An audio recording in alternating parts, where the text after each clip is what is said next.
மதுரை வைகை ஆற்றில் குப்பைகள் கொட்டப்படுவதை தடுக்க 6 மேலாண்மை குழு அமைக்க வேண்டும் என சுற்றுச்சூழல் ஆர்வலர்கள் கோரிக்கை விடுத்துள்ளனர். இதுகுறித்து அவர்களுடன் நமது செய்தியாளர் ஹரிகிருஷ்ணன் நடத்திய கலந்துரையாடலை தற்போது பார்க்கலாம். மதுரை, தேனி, திண்டுக்கல், சிவகங்கை, ராமநாதபுரம் ஆகிய 5 மாவட்ட மக்களின் வாழ்வாதாரமாக விளங்கக்கூடிய வைகை ஆற்று படுகை முழுவதுமாக குப்பைகள் கொட்டப்படுவதனால் சுற்றுச்சூழல் பாதிக்கப்பட்டிருக்கிறது. இது குறித்து பேசுவதற்காக நம்மிடையே சுற்றுச்சூழல் ஆர்வலர் தமிழ்தாசன் நம்மோடு இருக்காங்க. அவங்ககிட்ட பேசலாம். இந்த வைகையை பொறுத்தளவிற்கு மதுரை நகருக்குள் பயணிக்கிற அந்த 8 கிலோமீட்டரில் அதிக அளவில் கழிவுநீர் இதெல்லாம் விட்டாலும் கூட குப்பைகள் கொட்டக்கூடிய ஒரு கிடங்காக மாறிக்கிட்டே வருது. இதனால் எந்த அளவுக்கு பாதிப்புகள் ஏற்படுது? இந்த வைகைங்கிறது இப்போது ஏறக்குறைய நீங்கள் சொன்ன மாதிரி ஒரு 5 மாவட்ட மக்களினுடைய ஒரு வாழ்வாதாரமாக இருக்குது. இப்போ இந்த வைகை ஆறு தான் கூட்டு குடிநீர் திட்டம் என்கிற பேரில் பல்வேறு நகராட்சிகளுக்கும் ஊராட்சிகளுக்கும் தண்ணீரை தரக்கூடிய ஆறாக இருக்கிறது. அது மட்டும் இல்லாமல் பல மேய்ச்சல் சமூகத்தினுடைய கால்நடைகளுக்கு தண்ணீர் பருவக்கூடிய ஒரு இடமாகவும் இருக்குது. மேலும் இந்த 8 கிலோமீட்டருக்குள்ளேயே சலவை தொழிலாளர் இந்த ஆற்றை பயன்படுத்துகிறாங்க, மீன் பிடிக்கிறவங்க இந்த ஆற்றை பயன்படுத்துகிறாங்க. இன்னும் வெறும் திடலாக இருக்கக்கூடிய இடங்களில் மைதானமாகவும் மற்ற பயன்பாடுக்கும் இந்த ஆறு இருக்குது.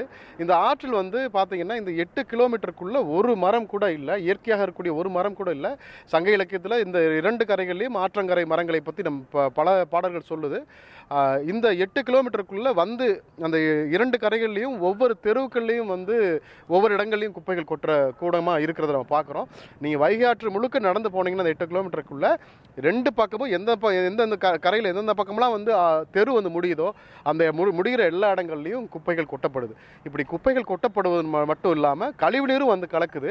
இப்படி கலக்கிறதன் வழியாக நாங்கள் நேரடியாகவே இந்த குப்பைகள் கொட்டுவதையும் கழிவுகளையும் சேர்றக்கூடிய இந்த இடத்துல வைகை ஆற்றுடைய நீர் மாதிரிகளை வாட்டர் சாம்பிள்ஸ் எடுத்து டெஸ்ட் பண்ணும்போது கிட்டத்தட்ட இந்த வைகை ஆற்றில் மதுரை கீழே ஓடக்கூடிய இந்த ஆற்றினுடைய நீர் என்பது கிட்டத்தட்ட 5ஆம் தரத்துக்கு கீழான நீர் தான் ஓடுது. அப்படிங்க 5ஆம் தரம்ங்கிறது குடிப்பதற்கோ குளிப்பதற்கோ கால்நடைகள் கொடுப்பதற்கோ மீன் வளர்ப்பதற்கோ எதற்கும் லாய்க்கற்ற தண்ணீர் தான் இந்த வைகை ஆற்றுக்குள் ஓடிக்கொண்டிருக்கிறது என்கிற செய்தி உண்மையிலேயே அதிர்ச்சியாக இருக்குது. இந்த எதற்கும் லாய்க்கற்ற இந்த ஆற்றில் தான் அழகர் நமக்கு ஆற்றில் இறங்கக்கூடிய சித்திரை திருவிழா நடக்குது. இது மட்டும் இல்லாமல் 17 இடங்களில் வைகையில் ஆற்றில் சித்திரை திருவிழா இருக்கு, அழகர் ஆற்றில் இருக்கக்கூடிய நிகழ்வு நடக்குது. ஒவ்வொரு நாளும் நீங்கள் போய் பார்த்தீங்கன்னா அந்த ஆற்றில் மக்கள் குளித்து கொண்டே இருக்கிறாங்க. தண்ணி வர்றப்பெல்லாம் குளிச்சுட்டே இருக்காங்க. எந்த தண்ணியிலனா இந்த கழிவு நீராக ஓடக்கூடிய, அதாவது குடிப்பதற்கோ குளிப்பதற்கோ லாய்க்கற்ற தண்ணீர் தான் இந்த மக்கள் குளித்து கொண்டிருக்காங்க. இதனால் பல சீர்கேடுகள் வந்துட்டு இருக்குது. இன்னொரு பக்கம் நிலத்தடி நீரும் மாசடைகிறது இந்த குப்பைகள் கொட்டுவதனால. குப்பைகள் கொட்டுவதோடு மட்டும் இல்லாமல் அதை எரிக்கவும் செய்கிறாங்க. அதனால் ஏற்படக்கூடிய காற்று மாசுபாடுனாலையும் கரையோர மக்களுக்கு பெரிய சுகாதார சீர்கேடு ஏற்படுது. இதையெல்லாம் கவனத்தில் கொண்டு உடனடியாக இந்த 8 கிலோமீட்டர்களுக்குரிய பகுதிகளில் இருக்கக்கூடிய குப்பைகளையும் கழிவுகளையும் அகற்றுவதற்கு மாநகராட்சி ஒரு முடிவான திட்டத்தை எடுக்கணும்னு நான் கேட்டுக்கிறேன். எந்த மாதிரி திட்டத்தை முன்னெடுத்து முதல்ல தடுக்கணும்? ஏன்னா இது நீண்ட கால ப்ராசஸிங்காக இருக்குது. அப்படின்றப்ப முதல்ல குப்பை கூட்டுறதை தடுக்கணும். ஏற்கனவே இருக்கிறத அல்றது வேறு ஒரு பக்கம் இருந்தாலும் தடுக்கிறதுக்கு என்ன ஒரு திட்டமிடல் உங்கள்கிட்ட ஏதாவது யோசனை? இப்போ நான் முன்னாடியே சொன்னது மாதிரி முன்னாடி இதுக்கான திட்டங்களே வச்சுருக்கிறோம். நமக்கு பிஎம்சின்னு ஒரு இது இருக்குது, அதாவது பயோடைவர்சிட்டி மேனேஜ்மெண்ட் கமிட்டின்னு இருக்குது. அதே மாதிரி இப்போ நீங்கள் பள்ளி கல்வியில் போனீங்கன்னா எஸ்எம்சி ஸ்கூல் மேனேஜ்மெண்ட் கமிட்டின்னு இருக்குது, ஃபாரஸ்ட் மேனேஜ்மெண்ட் கமிட்டி இருக்குது. அது மாதிரி ஆற்றை மேனேஜ் பண்ணுறதுக்கு ஒரு கமிட்டி அமைக்கப்படணும். அதாவது ரிவர் மேனேஜ்மெண்ட் கமிட்டி, ஆற்று நீர் மேலாண்மை குழுன்னு கூட நம்ம அதை சொல்லிக்கலாம். அந்த மேலாண்மை குழுவுக்குள்ளே ஒவ்வொரு வார்டிலும் ஒருத்தர் அங்கே இருக்கக்கூடிய உள்ளாட்சி பிரதிநிதி பங்கெடுக்கணும். அதுபோக அந்த பகுதியில் அந்த வார்டில் இருக்கக்கூடிய விவசாயிகளோ அல்லது அந்த ஆற்றை பயன்படுத்தக்கூடிய பங்குதாரர்கள் இருக்கக்கூடிய மேய்ச்சல்காரங்க, விவசாயிகள், மீன்பிடிக்காரங்க, சலவை தொழிலாளர்கள், இப்படி இவர்களுடைய பிரதிநிதி அதில் பங்கெடுக்கணும். பெண்கள் அதில் முக்கியமாக பங்கெடுக்கணும். அது மட்டும் இல்லாமல் அரசு மதுரை மாவட்டத்தினுடைய நேரடி நிர்வாகத்தினுடைய நேரடி கண்காணிப்பில் ஒருத்தர் குழுவில் ஒரு உறுப்பினராக இருக்கணும்.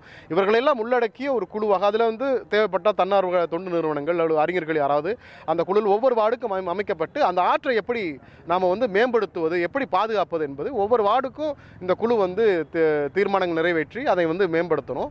இது ஒரு இதை நாங்கள் ஒரு யோசனையாக முன் வைக்கிறோம். அது மட்டும் இல்லாமல் குப்பைகள் கொட்டுவதை 2ஆக பிரிக்க சொல்லி இன்றைக்கி அரசு சொல்லிகிட்டே இருக்கிறாங்க.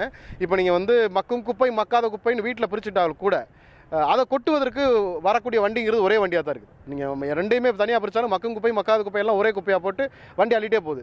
அது எங்கே கொட்டு அவங்க பல நேரங்களில் இப்படி கலெக்ட் பண்ணுற வாகனங்கள் குப்பைகளை கலெக்ட் பண்ணுற வாகனங்களே வைகை ஆற்றில் குப்பை கொட்டுவதை நம்ம நேரடியாக பார்த்துருக்கோம்.